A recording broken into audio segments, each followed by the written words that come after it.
Imagine being locked inside one of the most heavily guarded prisons in the world.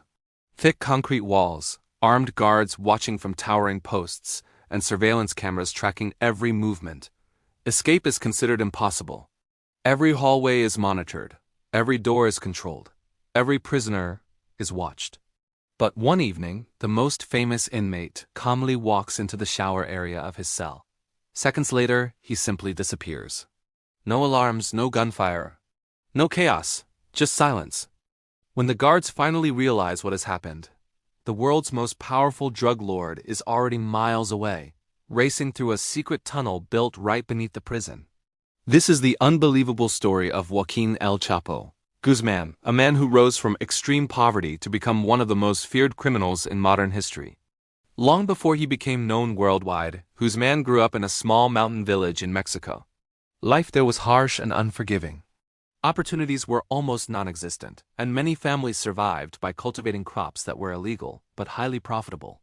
Marijuana and opium poppies grew in the surrounding hills, and children often learned the trade before they learned anything else. Guzmán dropped out of school early and began working in the fields with his family. His nickname, El Chapo, meaning shorty, came from his small height. But despite his modest appearance, those who knew him noticed something different about him. He was ambitious, determined, and incredibly patient. While others were satisfied with small profits, Guzmán was thinking much bigger. He slowly built connections with experienced traffickers operating in northern Mexico. These connections eventually brought him into the orbit of the powerful Guadalajara Cartel, which dominated Mexico's drug trade during the 1980s. At first, Guzmán handled small logistical tasks, moving shipments, coordinating deliveries, and solving problems when things went wrong. But his reputation grew quickly. He was reliable, ruthless when necessary, and extremely loyal to those above him. When the Guadalajara cartel eventually began to fall apart after the arrest of several leaders, Guzmán saw an opportunity. Instead of fading into the background, he helped form a new organization that would soon become legendary in the criminal world. This organization became known as the Sinaloa Cartel. Under Guzmán's leadership, the cartel transformed into an enormous network stretching across continents. Cocaine from South America, heroin, and methamphetamine produced in Mexico, and other drugs were transported into the United States and beyond. The methods used by the cartel were often astonishingly sophisticated. They relied on aircraft, trucks, and hidden compartments in vehicles. But one method became especially famous: underground tunnels. These tunnels were not simple holes in the ground. Some were equipped with lighting systems, ventilation fans, rail tracks, and even motorized carts designed to transport drugs quickly and quietly across borders. Authorities frequently discovered tunnels running beneath the U.S.-Mexico border, but new ones kept appearing. Each discovery revealed how advanced and organized the operation had become. As the cartel's power expanded, Guzmán's personal fortune grew to unimaginable levels. Investigators estimated that billions of dollars were moving through the organization every year. At one point, his wealth was so significant that the business magazine Forbes listed him among the richest individuals in the world. But power on that scale always attracts attention. Governments in both Mexico and the United States began focusing enormous resources on capturing him. After years of investigation, authorities finally succeeded in arresting him during the early 1990s. For many officials, the capture felt like the end of a long battle, but they underestimated their prisoner. Even behind bars, Guzmán continued managing large parts of the cartel's operations. Messages passed through lawyers, allies, and corrupt officials allowed him to remain deeply involved in the organization's decisions. Then, in 2001, something happened that shocked the country. El Chapo escaped. According to the official account, he managed to hide inside a laundry cart that was pushed out of the prison by a guard he had bribed. The cart passed through multiple security checkpoints and eventually reached the parking area. From there, Guzmán slipped into a vehicle and disappeared. Many journalists and investigators later questioned whether such a simple method could truly bypass so many security systems. Some believe the escape was made possible by a network of corruption within the prison system itself. Regardless of the exact details, one thing was clear: El Chapo was free again. Over the next decade, he rebuilt and expanded his criminal empire. During these years, violent conflicts between rival cartels intensified across Mexico. Entire cities became battlegrounds for control over lucrative trafficking routes. Despite intense pressure from law enforcement, Guzmán remained elusive. Authorities repeatedly tracked him down only to find he had slipped away moments earlier. Investigators described him as a master of evasion. He constantly changed communication devices, moved between safe houses, and relied on a loyal inner circle to protect him. Eventually, however, persistence paid off.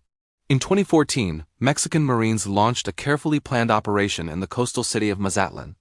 Early in the morning, they entered a beachfront hotel where intelligence suggested Guzmán was hiding. Inside one of the rooms, they finally found him. After more than a decade on the run, the most wanted drug lord in the world was once again in custody. This time, authorities believed they had learned from past mistakes. Guzmán was transferred to the ultra-secure Altiplano Federal Prison, a facility designed specifically to hold dangerous criminals. The prison had reinforced walls, advanced surveillance systems, and strict monitoring protocols. Guards believed escape would be virtually impossible. But outside the prison walls, an extraordinary plan was already in motion. Over the course of nearly a year, a group of workers secretly constructed a tunnel leading toward the prison. The tunnel began inside a building located more than a kilometer away. The construction required significant engineering skill. Wooden supports reinforced the walls, electric lights illuminated the path, and a ventilation system provided fresh air. A modified motorcycle attached to rails helped transport dirt and tools through the tunnel. Eventually, the diggers reached the exact location beneath Guzmán's cell. Then, on one quiet evening in 2015, the final stage of the plan began. Surveillance footage later showed Guzmán pacing inside his cell. After a few moments, he walked toward the shower area. Cameras lost sight of him for a brief moment behind a wall. When guards checked again, he was gone. Beneath the floor of the shower was a small opening leading to a ladder that descended deep underground. Guzmán climbed down into the tunnel where associates were waiting for him. Within minutes, he was traveling through the tunnel on the rail-mounted motorcycle system that carried him to freedom. The escape stunned the world. News headlines everywhere asked the same question: how could such a massive construction project go unnoticed directly beneath a maximum security prison? Several officials were later investigated, and many observers suspected corruption had once again played a major role. Meanwhile, Guzmán vanished into hiding. But during this period, he made a surprising decision. He wanted his story told. Through intermediaries, he arranged contact with actor Sean Penn and Mexican actress Kate Del Castillo, who were interested in discussing a potential film about his life. The meeting eventually led to an interview that was published by Rolling Stone magazine. While the interview captured global attention, it also created a new trail for investigators. Authorities closely monitored communications and movements connected to the meeting. Slowly, they began narrowing down Guzmán's possible locations. Finally, in early 2016, Mexican Marines launched another operation targeting a safe house in the city of Las Mochas. Gunfire erupted as soldiers moved in, and Guzmán attempted to escape through yet another hidden tunnel. But this time, things did not go according to plan. After emerging from the tunnel, he stole a vehicle and attempted to flee through the city. However, the car soon broke down, forcing him to abandon it. Police quickly closed in. After decades of evading capture, the legendary escape artist was finally arrested. Soon afterward, he was extradited to the United States, where authorities believed security measures would prevent any possibility of another escape. In 2019, a federal court sentenced him to life imprisonment. He was transferred to the highly secure facility known as ADX Florence, often described as the most secure prison in the United States. Here, inmates are held under extremely strict conditions designed to prevent communication with the outside world. For the first time in decades, Guzmán had nowhere left to run. Yet even today, the legacy of the empire he built continues to shape the global drug trade. The Sinaloa Cartel remains a powerful force, and many experts believe its influence extends far beyond what the public can see. Which leads to a question that investigators and journalists still ask today.